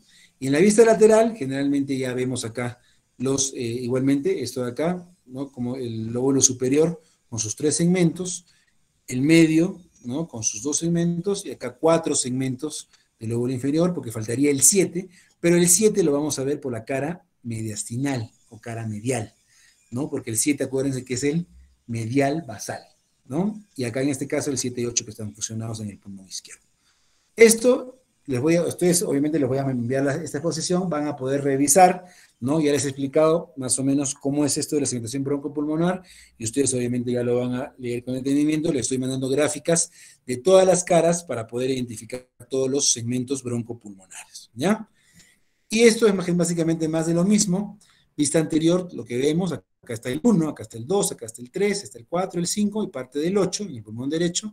Acá igualmente el ápico posterior y acá el anterior, ¿no? Acá superior de la língula, inferior de la língula, que es como una lengüita, ¿no? Y acá parte del anterior basal, ¿no? De la en vista anterior. Igualmente, en vista anterior, pulmón derecho con todos los segmentos, es lo mismo que les he presentado, 1, 2, 3, acá el 1, 2, el 3, el 4, el 5, língula, igualmente acá el lóbulo medio y parte del lóbulo inferior. Y así tienen todas las, esto sacado del Netter. Netter es un buen libro, nos ayuda con muchos esquemas importantes, ¿no? Y acá tenemos toda la segmentación broncopulmonar, que ya no les voy a repetir ahora, sino que ya saben, tienen toda la base y ustedes obviamente lo van a poder revisar posteriormente. ¿Ya? Miren acá, en cuanto al lóbulo inferior, es como una pirámide, miren acá, es el lóbulo inferior, tanto izquierdo como derecho, y el ápice, ¿no? El pico de la pirámide, es el segmento 6 en ambos lados, ¿no? Que es la cúpula. Y luego vienen los basales que viene abajo, en la base, toda la base, el 7, el 8, el 9 y el 10, ¿ya? Muy bien, vista lateral de la segmentación broncopulmonar, y esta es la vista medial, vista iliar. Este es el ilio pulmonar derecho, ilio pulmonar izquierdo. Ya hay que ver acá está la vena, arteria, y arteria, vena y bronquio, ¿no? Acá es un poco distinto, ¿no? Arteria, vena y el bronquio, ¿no? Es un poquito distinto el ilio pulmonar tanto derecho como izquierdo. Pero es importante que lo conozcan y cuáles son las vistas, ¿no? Con los segmentos, con los diversos segmentos broncopulmonares. Acá en la vista medial, por ejemplo, el derecho, vemos parte del 1, vemos parte del 2 y el 3, ¿no? La parte anterior, este es posterior y este es apical. El 6 ya sabemos que es el superior del inferior, el 7 que es el medial basal, que se ve claramente, y acá, ¿no? El 8 que es el anterior, el 9 que es el lateral y el 10 que es el posterior, ¿no? Y acá solamente veremos el medial, porque el lateral está pues para el otro lado, ¿no? En el pulmón derecho y en el pulmón izquierdo igualmente. Entonces acá tienen muchas imágenes que puedan revisar. Esto, bueno, los he traído, pero es un poco más de especialidad esto. Esto es la proyección tomográfica, ¿no? De los segmentos broncopulmonares, ¿no? Es un poco ya más complicado, ¿no? Porque es en las tomografías, de acuerdo a los cortes que tenemos en las tomografías, qué segmentos son. ¿Ya? Bueno, lo pueden revisar, pero esto sí no es tan importante que lo conozcan, la parte tomográfica. La parte anatómica de diseñado sí, pero esto acá no, porque es un poco ya más de especialidad, ¿ya? Pero igual se los he traído para que lo puedan ustedes poder ver de acuerdo a las proyecciones. Por ejemplo, acá está en segmento superior, ¿no? Como qué segmentos vamos a ver. Eso es importante, por ejemplo, a la hora de leer una tomografía, ¿no? Con la tomografía, el radiólogo, nosotros como cirujanos vemos, ya, es una lesión localizada, por ejemplo, en el segmento 2, ¿no? Del lóbulo superior, del pulmón derecho. Entonces sabemos a qué nivel está. O del segmento 3, o del segmento 6, ¿no? Por ejemplo, ¿no? Que es un poquito más abajo, ¿no? Entonces, sabemos, según la localización tomográfica, dónde están pues ubicadas obviamente las lesiones que queremos describir. Muy bien, eso es la vista posterior, más de lo mismo, ¿no? Igualmente acá siempre su gráfica acá y acá con la numeración. ¿no? Y como les decía, ¿no? El segmento pulmonar es la unidad quirúrgica del pulmón. Es lo mínimo que podemos resecar cuando queremos hacer una cirugía resectiva pulmonar, ¿no? Cada segmento tiene su propio bronquio, que hemos visto, su bronquio segmentario, con parte de parénquima y correspondientes ramas arteriales, ¿no? Como ya también les había mencionado, las venas pulmonares no siguen esta disposición lastimosamente, porque las venas pulmonares son más variables, son intersegmentarias, son supleurales y generalmente a veces drenan más de un segmento, ¿no? Al final, las venas sí se van a agrupar en dos venas grandes en cada pulmón, ¿no? La vena pulmonar superior y la vena pulmonar inferior. Y hay que saber siempre algunas consideraciones, sobre todo en el pulmón derecho, ¿no? Que esto lo vamos a ver en cuanto a venas pulmonares, ¿no? Pero el segmento generalmente bronquio y arteria se correlaciona bastante y la vena sí son otra cosa, ¿no? Y el segmento pulmonar ya sabemos que es la unidad quirúrgica, ¿no? Del pulmón. Acá igualmente un esquema, ¿no? Tenemos acá, por ejemplo, acá en este pulmón derecho, ¿no? El segmento apical, segmento posterior, segmento anterior, miren cómo está segmentado totalmente. Acá lo que es lateral del lóbulo medio y el medial, el 6, ¿no? Que es la cúpula del lóbulo inferior, el 7 medial basal, el 8 anterior basal, 9 lateral basal y 10 posterior basal, ¿no? Y sus bronquios correspondientes. Cuando queremos hacer una segmentectomía, tenemos que irnos al bronquio, su correspondiente arteria, y hacer obviamente la disección y resección del lóbulo, del segmento que queremos.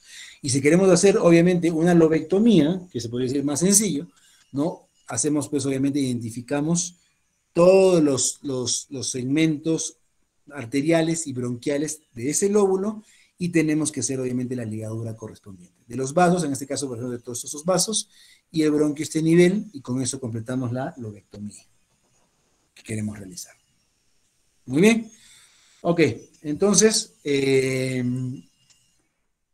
vamos a hablar un poquito de lo que es la tráquea, avanzaremos un poquito más y yo creo que después, porque todavía falta, esta clase es bastante larga, yo creo que avanzaremos un poco más y luego ya coordinaremos para otra clase porque tengo prácticas con ustedes mismos y también tengo que la parte del trabajo en el hospital, ¿no? Yo como soy el único cirujano de la especialidad, tengo que ir a hacer todo, no me puedo dar el lujo de tener ningún día libre, lastimosamente, ¿no? Entonces, bueno, hablaremos un poquito de la tráquea. La tráquea, ustedes saben que es, ¿no? Es la parte importante, ¿no? Del árbol bronquial, el inicio del árbol bronquial, ¿no? Es un tubo cartilaginoso formado por cartílagos, por anillos, ¿no? Que generalmente mide de 10 a 12 centímetros, diámetro de 1.5 a 2.2 centímetros de diámetro, ¿no? Que incluye más o menos unos 20 cartílagos como promedio, entre 18 y 22, ¿no? Cartílagos hialinos en forma de U, ¿no? Cartilaginoso a la parte anterior y atrás viene una zona membranosa, es la tráquea. Esto ahorita es de vital importancia porque les comento, ¿no? La aplicación que tiene esto ahora, estamos teniendo muchas secuelas traqueales, ¿no? En pacientes post-COVID, ¿no? Pacientes con estenosis traqueal por intubación prolongada, con daño traqueal importante, fístula traqueosofágico, y es de vital importancia conocer esto, la estructura, la anatomía traqueal, ¿no? Porque estamos haciendo también nosotros la cirugía juntamente con el equipo de cirugía de cabeza y cuello, hemos formado una unidad de todo lo que es secuelas traqueales, ¿no? Donde hacemos las intervenciones quirúrgicas y hacemos resecciones de tráquea, anastomosis traqueales para estenosis, colocación de tubos permanentes de tráqueas, ¿no? Por afectaciones pues traqueales. Por eso es importantísimo conocer esto, ¿no? Entonces, la tráquea nace a nivel del cricoides, ¿no? Del cartílago cricoides, ya inmediatamente después del cricoides comienzan los anillos traqueales y se extiende por toda la región cervical y luego hay una zona intratorácica, ¿no? Y más o menos a nivel de la D4, la cuarta vértebra torácica, se divide, ¿no? A nivel de la carina, la división, ¿no? Donde se divide la tráquea se llama carina, ¿no? Y donde se divide, pues, en los dos bronquios, ¿no? Bronquio tronco pulmonar derecho y bronquio tronco pulmonar izquierdo, ¿no? A nivel del cuello, generalmente el istmo de la tiroides, o sea, la parte que une los dos lóbulos de la tiroides, está sobre el segundo anillo traqueal. Ese es el punto de referencia que tenemos, ¿no? Y cuando queremos hacer una disección de la tráquea, generalmente tenemos que dividir a la tiroides, ¿no? La dividimos a nivel del istmo para poder abordar la tráquea en su cara anterior, ¿no? Y bueno, acá hay la irrigación que viene dada por la arteria tiroidea inferior, ¿no? Es importante tener en cuenta los nervios laríngeos recurrentes que se encargan mucho de lo que es la tonalidad de la voz. evitar lesionarlos, ¿no? En el laringio recurrente derecho, generalmente se halla en el surco entre la tráquea y el esófago, y el recurrente izquierdo es más largo, ¿no? Generalmente va a depender de la laringe entre el cricoides y tiroides, ¿no? Generalmente se va y hace una asa a nivel de la aorta, ¿no? Es importante tener en cuenta para evitar sus lesiones, y acá, por ejemplo, vamos a ver la estructura de la tráquea, ¿no? Tráquea, miren, más o menos miden unos 11 a 12 centímetros, acá está la carina, bronquio tronco derecho, bronquio tronco izquierdo.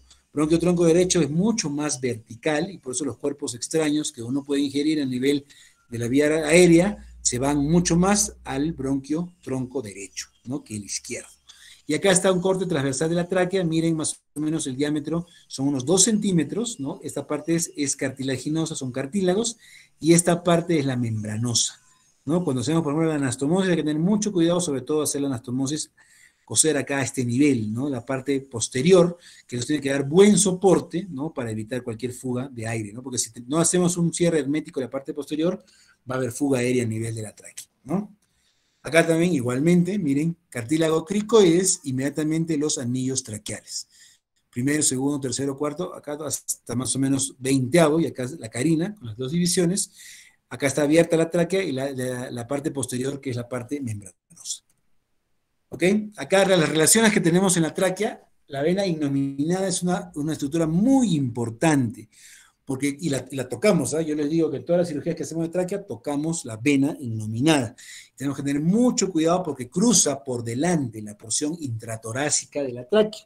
Detrás del manubrio esternal, ¿no? Ahí justo está la parte intratorácica de la tráquea, y ahí está la vena innominada o vena brachiocefálica, que cruza prácticamente el tórax, ¿no? En forma transversal. Y también la arteria brachiocefálica, se palpa, que late ahí, también está en íntimo contacto con la cara anterior de la porción media de la tráquea, un poquito más arriba. La vena innominada está un poquito más abajo en la parte intratorácica, y un poquito más arriba está la arteria brachiocefálica, que también la palpamos. Hay que tener mucho cuidado, por eso es importante conocer anatomía.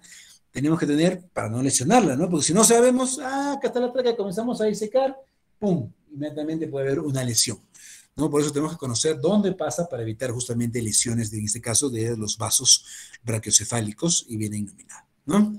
La irrigación sanguínea de la tráquea generalmente no es muy amplia, es tenue, ¿no? Generalmente depende de las ramas traqueales esofágicas, de las arterias tiroideas inferiores y de la arteria intercostal superior derecha, ¿no? Y abajo también depende de las ramas de las arterias bronquiales y algunas veces de la tercera intercostal derecha, ¿no? A veces también la aorta da algunas ramas, ¿no? Que pueden irrigar la tráquea, son algunas alteraciones o variaciones anatómicas, ¿no? Y generalmente la circulación de la tráquea se alcanza por la cara lateral.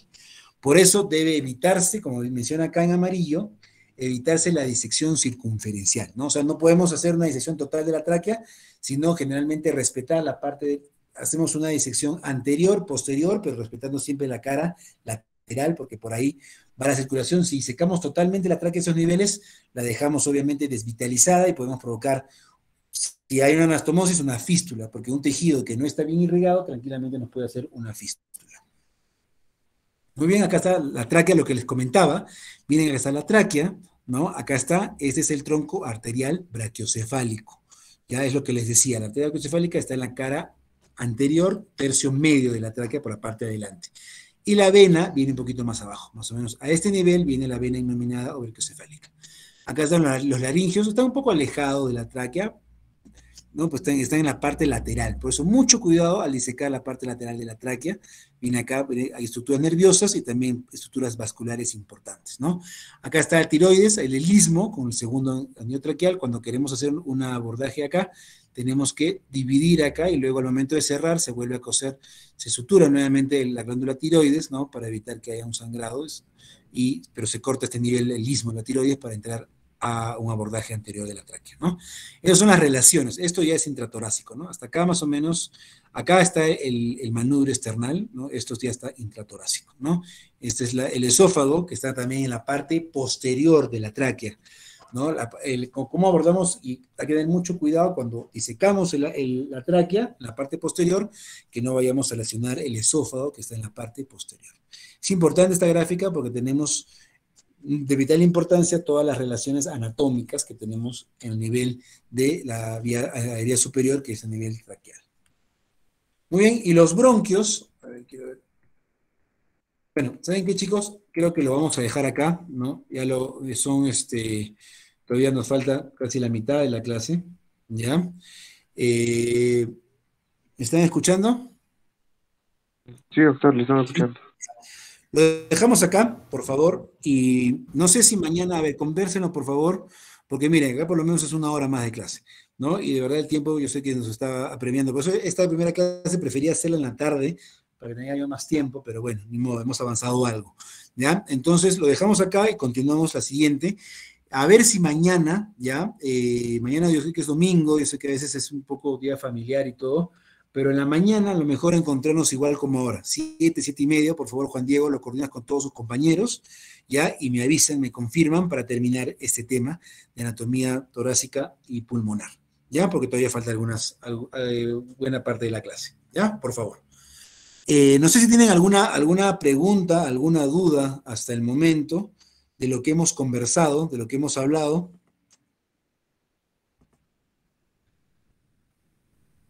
Algo que no haya quedado claro, todo está claro, espero que todo esté claro. Eso es, bueno, siempre la parte anatómica es muy, bueno, hay que tener bastante memoria, se podría decirlo. La parte de la anatomía es muchas veces memoria, ¿no? Porque no hay pues lógica, ¿no? Tienes que saber sí o sí, si es estructura tiene que estar ahí, sí o sí, tienes que es memoria, ¿no? Y las aplicaciones, sí, clínico-quirúrgicas, como les he más o menos les he tratado de explicar, les he tratado de enfocar. Así que por favor vayan revisando lo que ya les he dado. Yo les voy a mandar en un rato más al chat y también vamos a poner en el aula virtual la clase completa y mañana la terminamos de explicar. Ojalá Dios mediante, y si no me avisan para qué día la continuamos, ¿ya? Entonces, si no tienen preguntas, dudas, entonces yo creo que damos por terminada la primera clase. La mitad, bueno, se puede decir la mitad de la primera clase.